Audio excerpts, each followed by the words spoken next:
The case that made me resign last month wasn't supposed to be possible. I've signed off on thousands of deaths. The forms are all the same, the name that used to be a person, the boxes, the time, the cause. You get efficient with the ink because if you don't, the pauses will drown you. I was a forensic pathologist at the Port Mercy County Medical Examiner's office in coastal Maine for 14 years. Level of service: regional referral.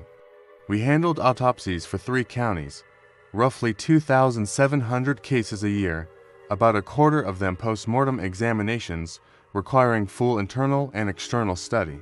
I've seen everything bodies can do after life leaves them. I've seen the quiet colors of Livorno and the stiff mathematics of rigor, and the way gases and bacteria turn us into chemistry again. There are rules. You cling to them because the rules are the only light switch you have in a building full of dark rooms. This one still haunts me. It began on a bitter Sunday in February 18th, 2024. The wind off the bay had a blade in it. We had a run of frozen pipes across Port Mercy and all the small towns along State Route 6. The kind of week where the cold eats through doors, through concrete, through people's schedules. My phone vibrated at 3:38 p.m. Police call out, unattended death, apartment 3B at the Belvedere Arms, a brick stack from the 1920s to blocks off the waterfront. Male, late 30s by neighbor report, found by a maintenance man checking a leak, possible bathtub drowning. The first detail that didn't fit was in the text itself. Locked from inside, chain latched. You can drown in a locked room. But the building caretaker said water had seeped into the hall, soaked the carpet, and dripped down into B. If the tub had overflowed long enough to make a ceiling cry, the face of a drowning should have been different than what I found later. Scene work is the part the TV shows skip past. You walk, you photograph, you sketch, you touch as little as possible. The Belvedere's halls smelled like old heat and cheap paint, with a cleanly sour edge where the wet had set into the fibers. The apartment door had been forced and now leaned inward as if embarrassed. The bathroom was narrow and subway tiled, the tub an old porcelain ship with lion's feet. He was in it, supine, water line scummed with soap and hairs, the faucet still slow dripping into a shallow pool that couldn't he have covered his face unless he put it there himself. No obvious trauma, no lividity where I expected it. His skin was cool but not cold. The apartment's thermostat showed 62 degrees Fahrenheit. Detective Hall took notes with that distant cop stillness. Name's probably Daniel Corcoran, she said. Male on the table. Same name. Neighbor hasn't seen him since Friday night. What time did maintenance hear the drip? About 2. He knocked. No answer. Called us. We got a key from the super. Chain was latched. I nodded and kept moving. The living room had a window half-iced, a coffee table with a ring of dust where a missing cup should have been. His coat by the door, wallet on a hook, no overturned chairs, no pills spilled in the kitchen. In the bedroom a laptop glowed on sleep blue light throbbing like a heartbeat, but the bathroom kept pulling me. Drowning is not tidy. You look for frothy fluid in the airways, for petechial hemorrhages in the conjunctiva, for diatoms in the marrow later if it's contested. You look for the story the water wrote inside the lungs. What I saw at scene was not a story, it was a comma.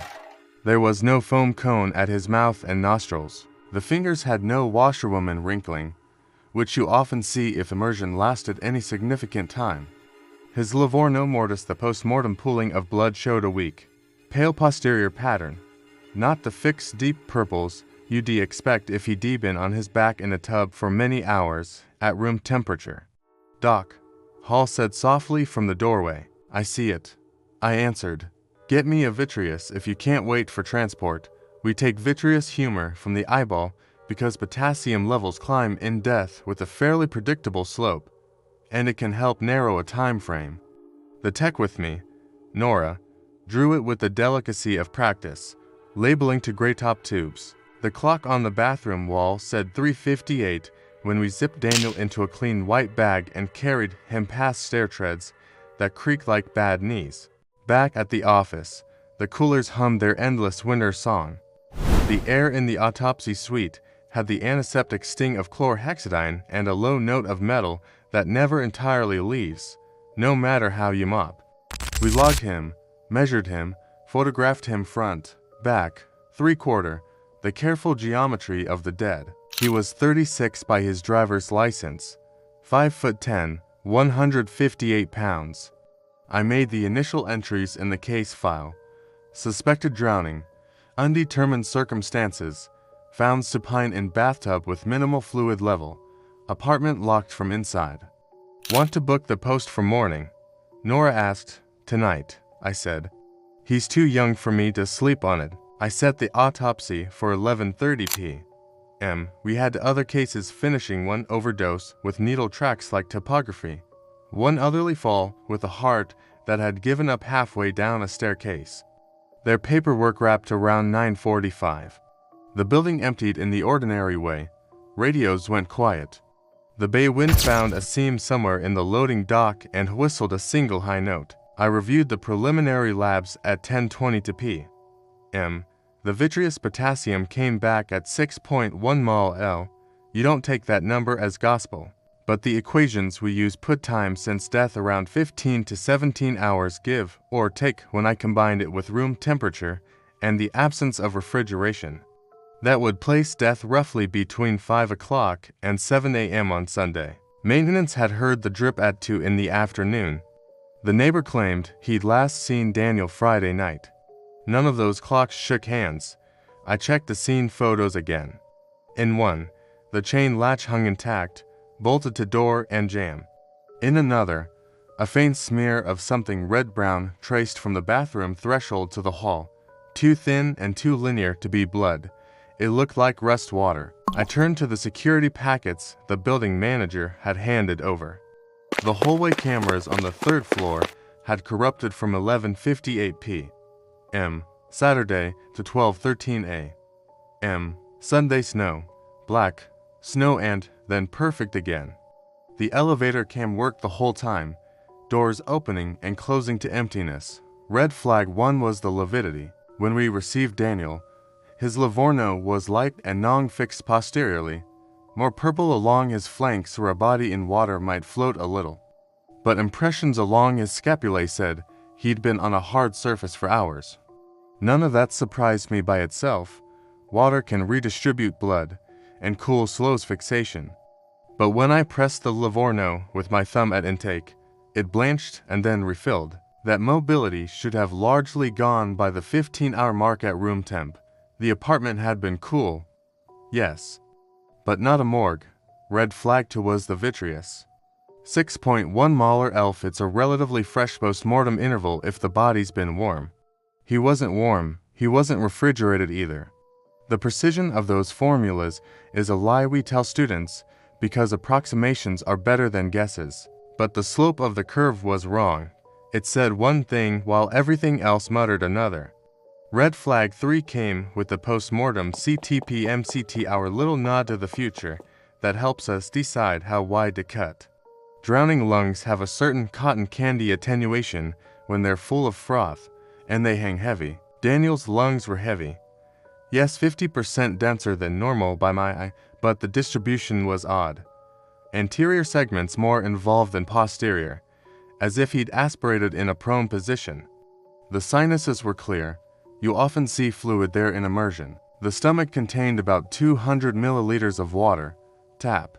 Maybe, but the chloride levels we pulled later suggested something closer to river water. The Belvedere's tap pulls from municipal supply miles inland, heavily chlorinated. His stomach contents weren't.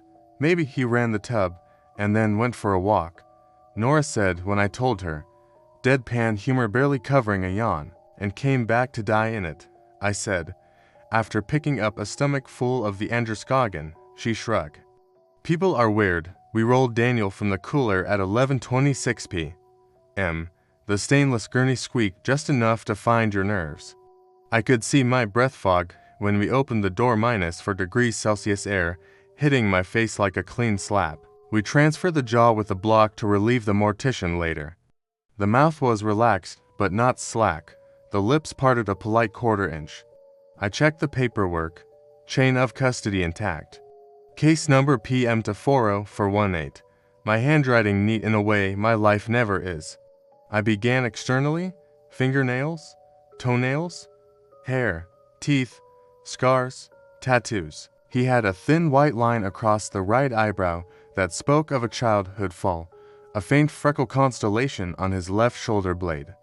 No needle marks, no contusions, no neck bruising the camera could miss.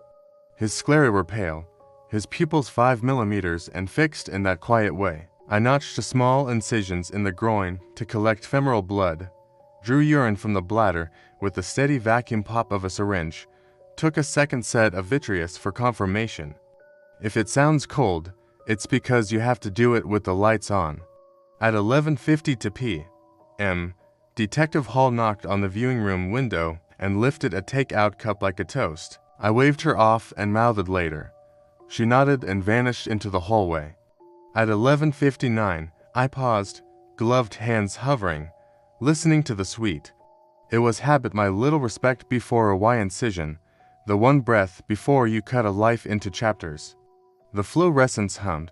The refrigeration unit cycled with a bass note like a distant fairy. Somewhere, a drip counted seconds. I glanced at the clock above the instrument pegboard because some superstitions grow in places you don't expect. Midnight arrived like a door closing. I cannot tell you with mathematical certainty that the cooler light flickered then. I can tell you my shadow jumped. I can tell you the hairs on my wrist where the glove left a ring stood up as if to look around someone taller. I can tell you that when I looked back down at Daniel, his lips were closed. I had left his mouth parted, the jaw block hadn't moved, but his lips, which had been a slack parenthesis, were now a thin, straight line, corners drawn in as if considering an answer. I blinked. Joe relaxes. Lips move, I murmured. The rote reassurance you give yourself. Post-mortem shift, residual elasticity. Air conditioning. The body is not a statue. It's a chemical machine running out of instructions. The second change did not allow me that mercy. It was subtle at first, so slight I thought it was my pulse disturbing my vision. The right corner of his mouth twitched. The zygomaticus major is the muscle that lifts the corners in a smile. It obeys no more magic than the biceps. It can twitch in life, in death, in electricity. But the movement I watched was not a ripple. It was a decision. The right corner lifted to millimeters. Then the left matched it. There was a tiny pool under his cheeks where the buccinator meets the fascia. The philtrum sharpened. His lips curved up.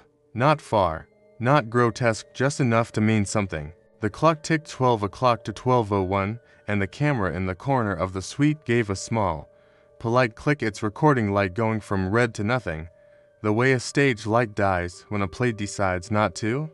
I stood so still I could hear the refrigeration unit inhale. There are plenty of explanations that do not involve the occult, gas moving, drying tendons tensioning, even cadaveric spasm, though that phenomenon is controversial and usually described immediately after sudden death, not 12 or 15 hours into it, and never in a face that had coolly refused me foam and froth. I waited. The grin held a faint, private smile like someone remembering the right punchline too late to say it out loud. Would you have stayed in that room with me? I asked aloud before I could stop myself. My voice sounded wrong in there, too alive, too bright. I did the only thing I could do. I documented. I didn't touch the face. I took photographs, 3 angles, ruler, case number slate. I wrote the time. I noted facial muscles at 0:1 appear contracted bilaterally at zygomaticus, giving the impression of a slight smile. -1 external photographs at 23:39 depict neutral mouth. No manipulation performed. I returned to the cooler control, toggled the camera recorder manually, saw the red light refuse me with the indifferent intelligence of cheap electronics. Aftershock isn't an earthquake. It asks what happens to you when the furniture is still the same, but you can sit down anymore. I paged Nora. Grabhall, I told her when she answered. My voice carefully flat. Cameras down in A1. Bring your body cam. By the time they arrived, the smile had softened, but it hadn't vanished. Nora stopped 3 steps inside the suite. Hall didn't step at all. Don't move, the detective said to no one loudly. Then to me, quieter. What am I looking at? The camera died at midnight, I said. I haven't touched him since intake. Faces can do that after. Nora began, then trailed off, because even as she said it, she didn't believe it enough. Turn his head, Hall said, testing me. No, I said. She looked at me for a long 2 seconds and then nodded, as if we'd agreed to something else entirely. After another beat, she stepped to the camera housing, jiggled the cable, swore under her breath. Nora pointed her body cam, the little rectangle of its red light a comfort. Document it, Hall said. We did. At 12:14 a.m., the recorder spontaneously restarted. A red dot meant the camera loved us again. Hall stayed long enough to test and retest the coolers, the locks, the seals on the evidence cabinet. When she finally left, she paused in the doorway as if checking if the room would let her. Sleep, she said, and the word sounded like a dare. If you're still here, you're braver than I was, I said, but only after the door had closed. I opened Daniel at 12:23 a.m. because the way out is through, and because the worst thing you can do with a riddle is let it live in your head without a body to weigh it down. The Y incision is exact. You follow the clavicles down sternum to xiphoid, curve into the shoulders, then reflect the skin and subcutis to reveal the cage you carry life in. The room smelled like steel, like chlorhexidine, like the sweet rank that all meat has when it admits what it is. His lungs were heavy, mottled, exuding a pink-gray fluid when sectioned, but not the airy froth you expect in a classic drowning. The posterior segments were surprisingly dry compared to the anterior. The trachea had scant fluid, the bronchi less than that, a filigree instead of a flood. His heart weighed 340 grams, well within normal. Coronaries clear. No plaque to speak of. Liver with mild fatty change. Spleen normal. Kidneys unremarkable. Cortex and medulla distinct. Stomach contents. Approximately 200 milliliters of water with a faint organic odor and a hair-like filament I would later dream about. Duodenum empty. No defensive wounds on the arms. No hemorrhage in the strap muscles of the neck. No hyoid fracture. Brain smooth under the bone when I lifted the calvarium. No subarachnoid hemorrhage. No epidural crescent. No edema that would make a man drown without water. I took diatom samples from bone marrow and water from his stomach and hair, and the Belvedere-S bathroom tap, and 3 buckets we keep labeled with municipal sources up and down the county. We sent them with toxicology for GCMS, for alcohols, for volatiles, for the alphabet soup of fentanyl compounds you learn to pronounce like family members. I took fingernail scrapings, though no story of struggle was on his skin. I photographed everything too many times. When I closed him, the smile had gone to a neutrality I could not name. I stitched him with care, because care is all we have that isn't an instrument. By 08 a.m., he was back in the cooler, tagged, draped, and alone again with the hum. The next day began like any other, coffee to hot, inbox to full. The first email of the morning, an automated error report from our camera system. Suite A1. Recording interruption 0 hours 0 minutes and 0 seconds to 0 hours 13 minutes and 46 seconds. Logs showed buffer overflow at exactly midnight. The hallway cams had captured Hall entering at 12:03 and leaving at 12:17, her shadow slanting across the glass. The footage from inside the suite was a blank between those times. The night nurse said the refrigeration units had cycled oddly, revving high at 12:01, settling at 12:14. Detective Hall came in at 9:30 sharp, wearing the kind of face people use to keep their hands from shaking.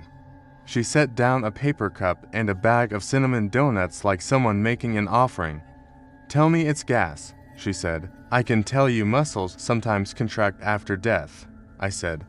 "I can tell you that if the face moved, midnight is a bad time to do it." I can also tell you I've never seen it do that, at that time, in that way. She exhaled a small curse. The building manager found something else, she said, fishing in her folder. Belvedere Arms keeps a private camera in the basement mechanical room. He gave me the files. She slid me a still frame printed on cheap paper, a concrete corridor, a door stenciled boiler 2, a man in a hoodie and work boots walking out of frame at 2:07 a.m. Sunday morning. His face was indistinct. His hand was gloved. The timestamp sat clean and unflickering in the corner. He was the only person on camera in a locked building between midnight and dawn, Hall said. No entry logs. No signs of forced entry on the basement door. Maintenance. Different boots. Besides, maintenance was home. Alibi pans out. Janitor. Contractor quit last month. No replacement yet. Ghost, I said before I could stop myself. She didn't smile. I hate basements, she said, almost cheerfully. Then, you really think he smiled? I really think that. Write that he did something you can explain and see what administration does to your budget, she said. But there was no sarcasm in it. It was warning. The body of Daniel Corcoran released to the funeral home that afternoon after we finished sampling. I listed manner of death as undetermined pending toxicology and diatom analysis, cause was deferred. I wrote a paragraph about post-mortem facial movement that might signify nothing. I watched Nora read it and not look up. Toxicology trickled in across the week. No ethanol, no opiates, no benzos, no carbon monoxide, no cyanide, no cholinesterase inhibitors, no bathtub slash of diphenhydramine or det of SSRIs. The diatom panel came back on Thursday with a tidy chart that made less sense the longer you looked. Bone marrow from the femur held a sparse population of freshwater or diatoms consistent with river water, not the municipal supply that flows out of Port Mercy taps. The species mixed Cyclotella, Fragilaria fit the Androscoggin in winter. His stomach contents matched that diatom signature. The water from the Belvedere tested strongly for municipal chlorine residuals. His stomach did not. Someone drowned him in the river and brought him home, Hall said when I showed her, in a locked apartment, with his chain latched from inside. Or he swallowed river water some other way and died in a tub for no reason, I said, and felt foolish while I said it. We pulled phone records and found nothing that helped. We canvassed neighbors. We re-interviewed the maintenance man, the mail carrier, the guy who runs the Vietnamese bakery across the street and knows everyone's morning habits better than their spouses. Every answer made sensible sentences. None of them added into a paragraph that told a story that didn't break a rule. I tried to replicate the smile. Not on him on cadavers slated for training, with consent and with documentation.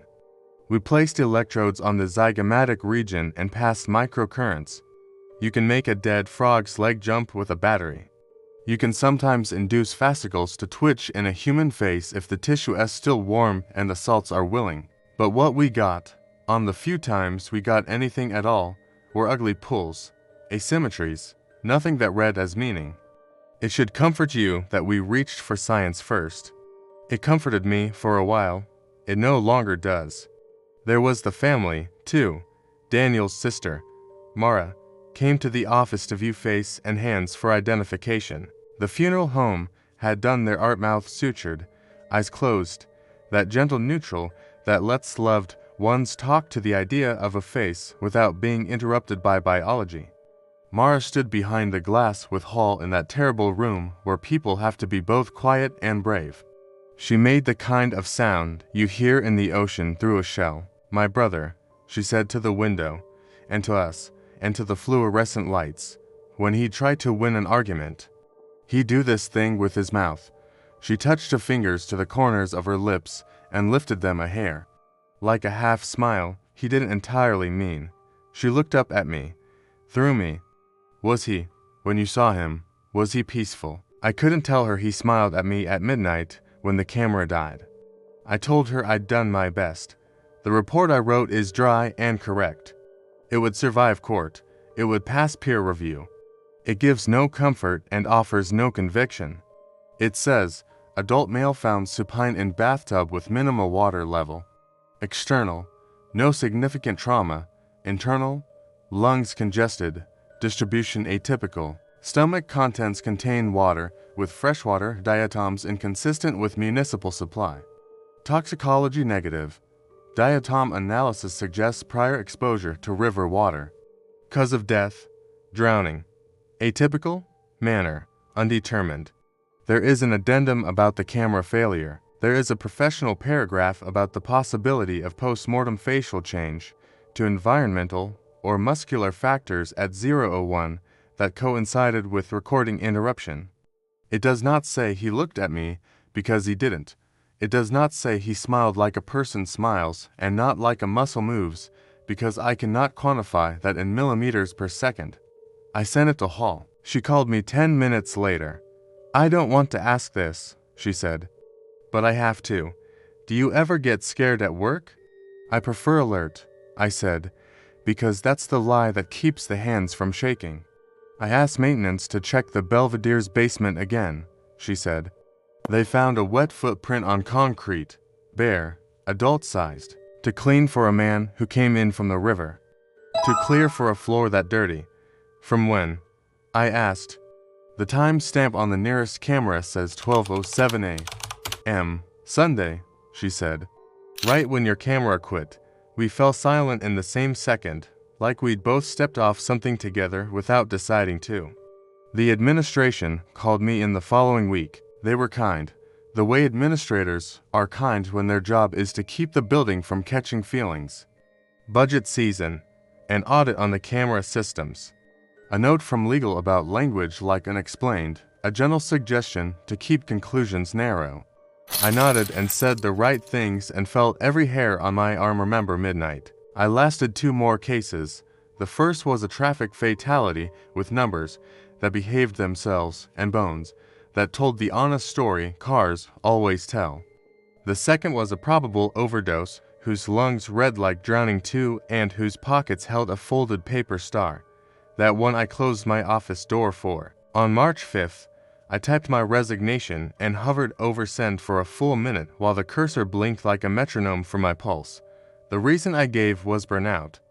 The reason I understand is that I do not know where the border is anymore between reflex and intent, between physics and meaning, between a muscle that moves and a message that arrives. It is easy to say that a smile does not belong to a face until the person behind it makes it. It is easy to say that faces don't do anything on their own except return to default settings. We call smiles voluntary muscles at the zygomatic. They answer the facial nerve, cranial 7, the one we test by telling the living to bare their teeth. But my work taught me that there are moments when meaning occurs in places we did not give permission to. A dimple happens in a mother's cheek in the viewing room when her son's favorite song plays in the hall because the radio was left on in the autopsy suite. A jaw softens long enough for a husband to say there she is because the embalmer, too tired, took pity on a shape. We manufacture meaning like flowers. We grow it in concrete. I can say all of that and still tell you there was a moment at 12:01 on February 19th when Daniel's face lifted into a smile that belonged to someone who knew he'd just won an argument he shouldn't have won. You want a twist? Fine. Here's one I have not written in any report. 2 weeks after I left, I came back to the office to return a key fob I'd forgotten in my coat. The building at night is a different species. The cleaners move like quiet weather. The vending machine hums a different note because no one is arguing with it. I left the fob in an envelope with reception and turned to go. The hallway outside Suite A1 was dark except for the emergency exit glow. On the bulletin board beside the door, someone had tacked up a printout of the camera system health check. The kind of thing no one reads. A1 uptime, 99.2%. Last error, 0 hours 0 minutes and 0 seconds to 0 hours 13 minutes and 46 seconds, February 19th. Someone had circled the gap in red pen and drawn a smile next to it. 2 millimeters up on each side, the exact amount a muscle needs to mean more than a movement. I pulled the paper down, folded it, put it in my pocket. In the elevator, alone, I took it back out and smoothed it and then unfolded it again because my hands wanted something to do besides remember. When the doors opened into the cold, I stood there a moment and listened to the city breathe the gulls to brave for midnight, the truck to blocks overbacking with its soprano beep, the ocean being patient. Then I went home and did not sleep. If this shook me, the next case made this one feel harmless.